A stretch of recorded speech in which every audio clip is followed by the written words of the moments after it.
"You're not man enough to handle my sexual past," she said, bragging about sleeping with 47 men. So I walked out, and she's been calling me insecure ever since while begging to come back. Hey viewers, before we move on to the video, please make sure to subscribe to the channel and hit the like button if you want to see more stories like this. Thanks. The smell of coffee and sizzling bacon was the scent of our peace. Sunday mornings were ours. No work emails, no frantic schedules, just the quiet hum of the city outside our apartment and the soft sound of whatever indie playlist I had going. I stood at the stove, flipping pancakes, content in the simple, domestic rhythm of it. Sarah was curled on the couch, bathed in a square of morning light, her phone casting a bluish glow on her face. She'd been like that for an hour, scrolling, her thumb in endless, mechanical motion. There was a tension in her shoulders that had been there for a couple of weeks, a subtle stiffness when I'd touch her back, a shortness in her replies I'd written off as work stress. She was in marketing. Her job was a constant performance. I figured she just needed to recharge. I plated the food and brought it over, setting her plate on the coffee table. "Fuel for your scroll," I said, leaning down to kiss the top of her head. She barely acknowledged me, just gave a non-committal hum. I sat in the armchair across from her, digging into my own breakfast. I loved these quiet moments. I thought they were the foundation of us. The loud, passionate stuff was for movies. This, the comfortable silence, the shared space, this was real. After a few minutes, she put her phone down with a sigh. "Miranda is having her birthday party at the Vanguard next Saturday. We have to go." The Vanguard, a pretentious, overpriced club where a bottle of water cost $15. I grimaced. Oof. That place is a wallet emptier. Can't we just meet them for drinks after? Somewhere a human being can afford to breathe. Her eyes flickered up to me, sharp and unamused. It's her birthday. We can't just meet them after. It's rude. I'm not being rude. I'm being practical, I said, trying to keep my tone light. We're saving for a down payment. A night at the Vanguard is a month's worth of groceries. It's just not a smart financial decision. That word again, she said, her voice dropping, losing all its warmth. What word? Practical. Smart. She said them like curses. Is that all you are? A spreadsheet with a pulse. The attack was so sudden, so venomous, it threw me. Where is this coming from? I'm just being responsible. What's wrong with being safe? With making sure we have a future? Safe. She let out a short, bitter laugh. God, you're so safe it's suffocating. You play life on the easiest setting. You have no edge, Alex. No fire. I felt my own defensiveness rise, hot and sharp. This wasn't about a party anymore. This was about me. What does that even mean? Because I don't want to blow $200 on cover charges and cheap vodka? What kind of edge do you want? Should I go rob a bank? Get into a bar fight? What? I was yelling now, my confusion curdling into anger. She looked at me, and for a second, I saw something terrifying in her eyes. Pure, undiluted contempt. It was like she was looking at a bug she'd found in her salad. A real man, she said, her voice low and precise. Each word a carefully aimed dart, has experience. He has stories. He knows how to handle a woman who's actually lived. You. She let the word hang in the air, a universe of dismissal in a single syllable. You're not man enough to handle my sexual past. The words didn't just land, they detonated. The air was sucked from the room. The cozy apartment, the Sunday morning peace, the future I thought we were building. It all shattered into a million silent, screaming pieces. I just stared at her, my mind a white-hot blank. I couldn't form a thought, let alone a sentence. She saw my speechlessness and mistook it for a victory. A smug, ugly little smile twisted her lips. She leaned forward, eager to twist the knife now that she knew it had found its mark. There were 47 of them, Alex. 47. She said the number with pride, like it was a high score.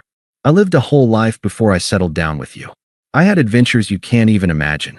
I've done things, been with men who had real passion, real danger about them. And you're just this. She gestured at me, at the apartment, at the half-eaten pancakes, encompassing my entire world in a single, contemptuous sweep. This. I was this. A placeholder. A bland, safe harbor after a storm of 47 adventures. The man she settled for. The calm that settled over me then wasn't peaceful. It was the dead, hollow silence at the heart of a detonation. The pain was so immense it had already bypassed my nerves and become a simple, factual truth. It was over. I looked at the woman I loved, the woman I'd planned to marry, and I saw a stranger. A cruel, small person who got her power from trying to break others. And without saying a word, I stood up and walked away from the table. The world had narrowed to a single, high-pitched tone in my ears. The cozy apartment, the morning sun, the smell of coffee, it all became a diorama behind a thick pane of glass. I was on the outside now. I had just been evicted from my own life by a single, vicious sentence. 47. Settled. You're just this? The words weren't just insults. They were a key, turning a lock I never knew existed, revealing a door out of a prison I hadn't realized I was in.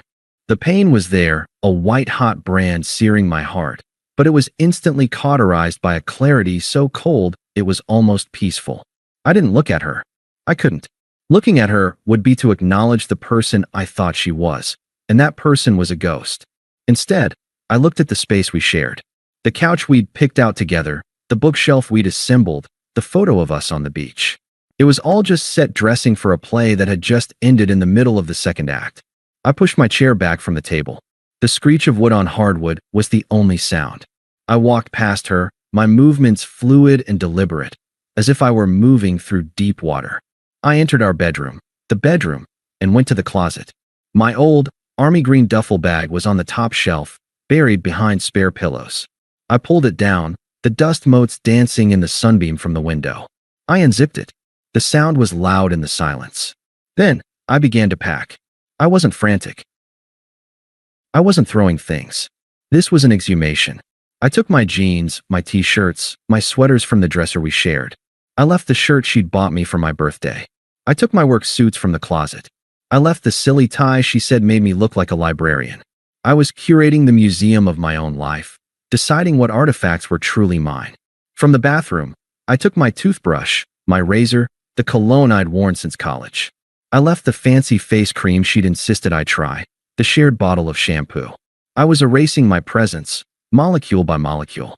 I could feel her watching me from the doorway. Her smugness had evaporated, replaced by a confused stillness. Alex. Her voice was small. What are you doing? I didn't answer. I folded a pair of chinos and placed them neatly in the bag. My silence was a wall. She took a step into the room. Oh my God, are you seriously that insecure? It's just a number. I'm with you, aren't I? Her words bounced off the calm that encased me. Insecure. She was trying to frame my departure as a character flaw, a failure of my masculinity. It was the only script she had. I continued packing, adding my laptop and charger from the nightstand. Her confusion curdled into panic. You're really going to walk out? You're really going to leave because you can't handle that I had a life before you? Her voice rose, sharpening with disbelief. That's pathetic, Alex. You're being a pathetic little boy. Pathetic. The word hung in the air, but it had no weight. It was just a sound. I zipped the duffel bag closed. The finality of the zipper's rasp was my only reply. I stood up, slinging the bag over my shoulder. It was heavy, but it felt good. It was the weight of my freedom. I turned and finally looked at her. She was blocking the doorway, her face a mask of anger and dawning horror. She was waiting for a fight, for tears, for anything that would prove she still had power over my emotions. I didn't give it to her. My gaze was flat, empty. There was no anger there, no hurt she could use as a weapon. There was only a profound, unbridgeable distance. I saw the exact moment she understood. Her eyes widened slightly. This wasn't a negotiation. This was a conclusion. I walked towards the door. She didn't move, forcing me to brush past her. The brief contact made her flinch. I walked through the living room, past the cold pancakes, past the ruins of our Sunday morning. I didn't look back. I opened the front door and stepped out into the hallway. The last thing I heard was her voice, shrill and breaking. Fine. Walk away, you coward. You were never enough for me anyway. The door clicked shut behind me. The sound was soft, gentle even, but it was the loudest, most definitive sound of my life. It was the sound of a life ending, and another one, harder and quieter, beginning. The first few days were a numb, gray static. I crashed on my buddy Mark's couch. The duffel bag slumped in the corner like a corpse. I didn't cry. I didn't rage. I just existed. The number 47 played on a loop in my head, not as a point of pain anymore, but as a puzzle. What kind of person keeps count? What kind of person uses it as a cudgel? The more I turned it over, the more the weight shifted from my shoulders to hers. It wasn't a trophy, it was a ledger, a record of emptiness. I blocked her number, her socials, every digital tether. It wasn't an act of anger, but of surgery. I was cutting out a necrotic limb to save the body. Her first attempt to suture the wound came a few days later, a text from an unknown number that could only be her. Unknown. Alex, I'm sorry. I was mad and I said something stupid to hurt you. You're overreacting. Can we please talk? I read it. My heart a dormant volcano. Overreacting. She was still framing my departure as a hysterical response, a flaw in my programming. She wasn't sorry for what she said. She was sorry I'd called her bluff. I deleted the message and blocked the number. A week later, a voicemail landed on my work phone. She must have looked up the main line. Okay, fine, I get it. You're hurt. Her voice was tight, strained. But you walking out just proves how insecure you are. A confident, secure man wouldn't be threatened by a number. He'd be proud he was the one I chose. Your insecurity is what's pathetic, not me. Call me back. Insecure. Her favorite weapon. But the blade was dull now. I saw the desperation behind the insult. She was following a script. He's insecure. He's weak. But I was no longer reading my lines. I saved the voicemail, not as a memento, but as a benchmark. A recording of the moment her confidence began to crack. The text started again, from another new number, 2 weeks in. Unknown. Alex, it's me. I'm going crazy. I miss you. It was just a number. Those guys meant nothing. You're the only one that mattered. You're the one I came home to. You're the one I love. Please, I love you. The shift was jarring. The insults had failed, so now came the love bombing. The nothing she'd bragged about was now a nothing she expected me to forgive. But the word love felt like a foreign language. You don't deliberately incinerate someone you love. I didn't reply. The silence was my answer. I started rebuilding. I went to the gym, channeling the confused energy into iron and sweat. I buried myself in work, taking on projects I'd been too comfortable to pursue before. I reconnected with friends, the ones she'd always subtly mocked for being unambitious. Their loyalty was a quiet, steady thing. They didn't ask for details, they just offered a beer, a game of pool, their presence. The internal shift was complete. The hurt was gone, replaced by a distant, academic pity. Sarah wasn't a villain, she was a tragic figure. The woman who built her identity on a body count was now realizing that numbers provide no warmth in an empty bed. Her empowered past was a ghost town, and she was the only one left in it. A month after I'd left, she ambushed me. I was at a coffee shop near my new office, reading a report, when a shadow fell over my table. I looked up. It was Sarah. She looked diminished. Her hair was lank. Her clothes looked thrown on. The sharp, contemptuous beauty she'd wielded like a weapon was gone, replaced by a frayed exhaustion. She'd lost weight, and it didn't suit her. Alex, she said, her voice a fragile thing. Please, just 5 minutes. I closed my report. I have nothing to say to you. I can't eat. I can't sleep, she whispered, her eyes welling up.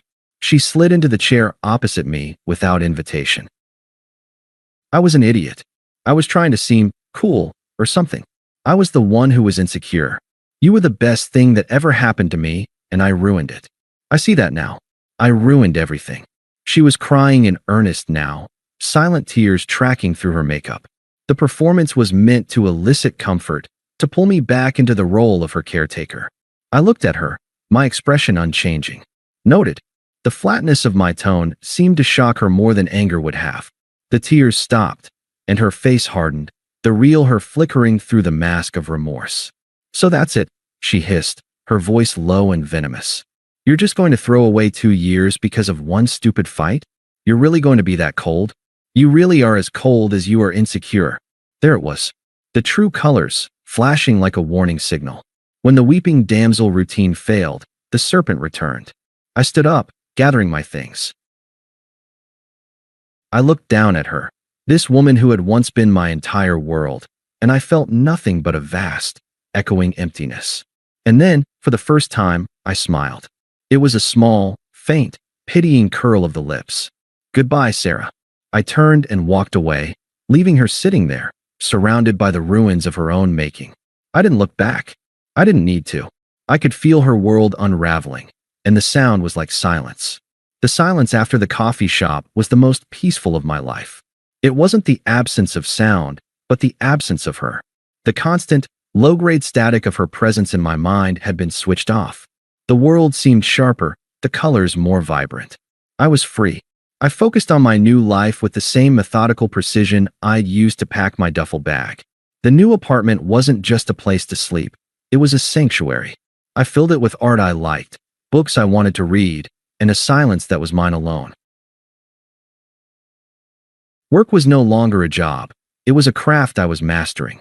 I started dating, not with the desperate energy of someone trying to replace a loss, but with the casual curiosity of someone exploring a new city. I met a woman named Elena, a graphic designer with a quiet confidence and a laugh that didn't feel like a weapon. We took things slow. It was easy. Sarah and the number 47 had become artifacts from a previous era. They held no emotional charge. They were just data points in the history of how I became who I was now. The only loose end was a small box of my mail that was still being delivered to the old apartment. I'd been putting it off, but after 2 months, it was time to sever the last physical tether. I unblocked her number, a clinical, administrative decision, and sent a single, neutral text. Me. I have a parcel box at the main post office. I'll text you the details. Please forward any remaining mail there. This will be my final message. I sent the address and reblocked her. The entire transaction took 15 seconds. I felt nothing. Less than a minute later, my phone rang. An unknown number, but I knew. I felt a flicker of annoyance, like a mosquito buzzing in a quiet room. I considered letting it go to voicemail, but I knew this was the final ghost that needed to be exorcised. I answered. For a moment, there was only the sound of ragged breathing, then a broken whisper. You win. Her voice was raw, stripped of all its former sharpness. Okay, you win. I'm nothing without you. I'm so alone. The girls, they don't get it. They think I'm dramatic. My family, they just look at me with pity. I have no one. I said nothing. I let the silence on my end be a canvas for her despair. Those 47 guys. She sobbed, the number now a confession, not a boast. It was the biggest mistake of my life. They were nobody. They used me and I let them because I thought it made me powerful. It didn't. It made me empty. You're everything. You were the only real thing. Tell me what to do. I'll go to therapy. I'll never say anything like that again. I'll do anything. Just please, don't leave me in this silence. I listened to the entire performance, the full arc from surrender to begging. There was no satisfaction in it. No schadenfreude. It was just noise. When she finished, the only sound was her wet, shaky breaths. Sarah, I said, my voice calm, clear, and utterly devoid of emotion. It was the tone of a librarian stating the closing time. She inhaled sharply, as if my saying her name was a lifeline. You need to understand something, I continued. This isn't about winning. It wasn't a competition. Then what is it about, she pleaded. It's about cause and effect. The problem was never the number. It was the weapon. The weapon. You used your past like a knife? I explained, my voice still flat, factual. You didn't share it with me. You stabbed me with it. And you were shocked when I didn't stick around to keep getting stabbed. That isn't insecurity. That's self-preservation. But I didn't mean it like that. It doesn't matter what you meant. I cut her off, not with anger, but with finality. It only matters what you did. You call me insecure for walking away from disrespect. I call it having self-respect. And I've built a life now where that number, that night, and you are completely irrelevant. The word hung in the digital space between us. Irrelevant. It was the truest, most devastating thing I could have said. I don't believe you, she whispered, but it was weak. She could hear the truth in my voice. You don't have to. My peace isn't your business anymore. The chapter is closed. Do not contact me again. There was a choked sound, a final, gasping breath from the woman I used to love. I ended the call. I didn't block the number. I didn't need to. The conversation was over. The connection was severed. I placed my phone on the counter and looked out the window of my apartment. The city lights were beginning to twinkle in the dusk. Down on the street, I saw Elena walking toward my building, a smile on her face as she looked up and saw me. I smiled back. Then I turned and went to answer the door, leaving the ghost of Sarah and her 47 specters in the silent, indifferent past where they belonged. Thanks for watching. Make sure to subscribe to the channel and hit the like button. What do you think about this story? Share it in the comments.